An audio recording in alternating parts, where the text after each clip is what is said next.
The Egyptian root of Mami Wata.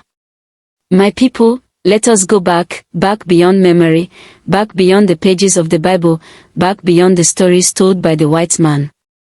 Let us walk into the land of Kemet, the land of the black pharaohs, the land that the world calls Egypt. There, by the banks of the Nile, the people already knew what many of us are rediscovering today, that the waters are not ordinary, that the waters are spirits, that the waters are mother. The Egyptians did not call her Mami Wata. That name would come much later, on our western coast, in our shrines, in our towns. But they sang her, they praised her, they invoked her. They knew her by other names, Isis, Hathor, the maidens of the Nile, the queen of the sea. And in their temples and tombs, they carved her praises in stone. When the Nile rose each year, life came back to the land. Crops grew, cattle thrived, children were fed.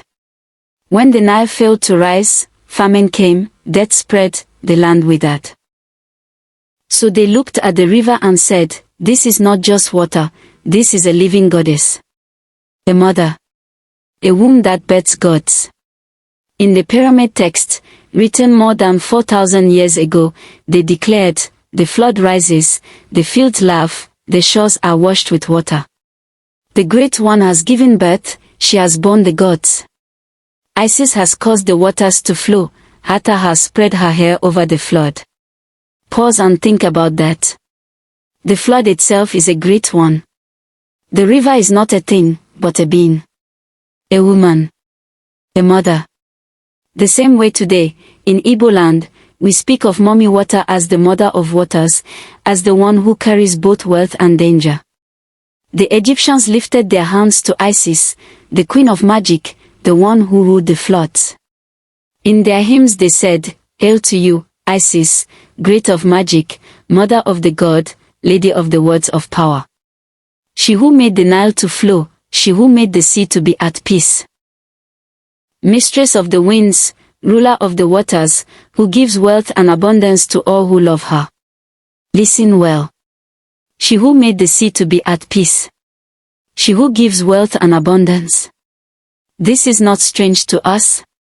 It is the same words we use today when we say that Mami Wata blesses her children with riches, with success, with beauty, with protection.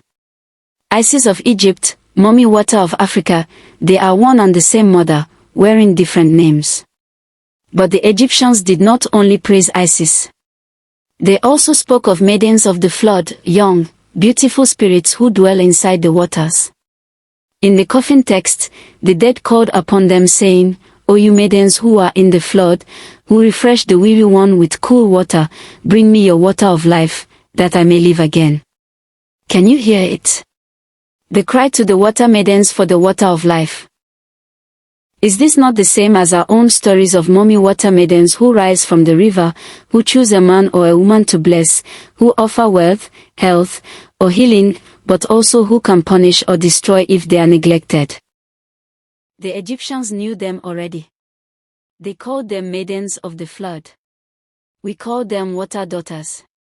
The spirit is the same. And when Egypt became the crossroads of the world, when Greeks and Romans came to Alexandria, the great city of learning, Isis took on another face.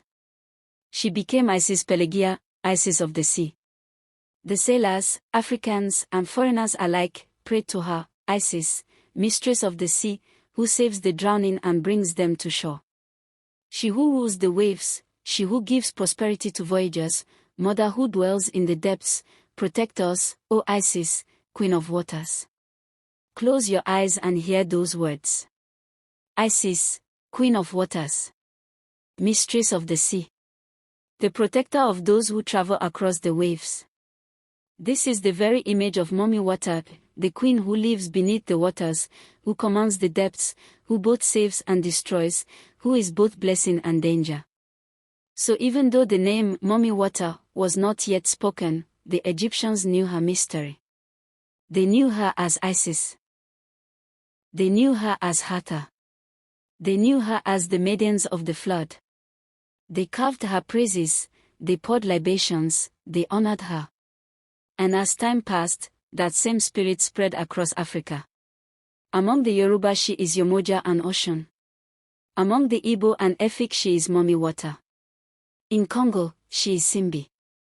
In Benin, she is Mami Dan. Everywhere the same mother continues her work, changing her names, changing her forms, but never changing her power. She is the giver of fertility, the one who makes the land fruitful. She is the one who grants wealth, beauty, and honor. She is also the one who can take it all away, the one who must be respected, the one who demands offerings, songs, and reverence. This is why, even today, Africans still pour libation at the river. This is why women still dance in her honor, with mirrors, with white cloth, with flowing hair. This is why fishermen and sailors still whisper her name when they cast their nets. The spirit has not died. It has only taken new names, new faces, new languages. My brothers, my sisters, when you hear the name Mami Wata today, know that it is not a recent invention. It is the echo of a song that has been sung for more than 4,000 years. It is the voice of the pharaohs, the cry of the Nile maidens, the prayers of the sailors, carried through the centuries into our shrines, into our towns, into our blood. The Egyptians knew her. We know her. And she will continue to be known, as long as the rivers flow, as long as the seas roll, as long as human beings depend on the mystery of water. So honor her. Respect her. Pour to her. Praise her. For she is the mother of the waters, the one who blesses with beauty, the one who grants abundance, the one who holds the keys to life itself. This is the truth of the Egyptian root of Mami Wata.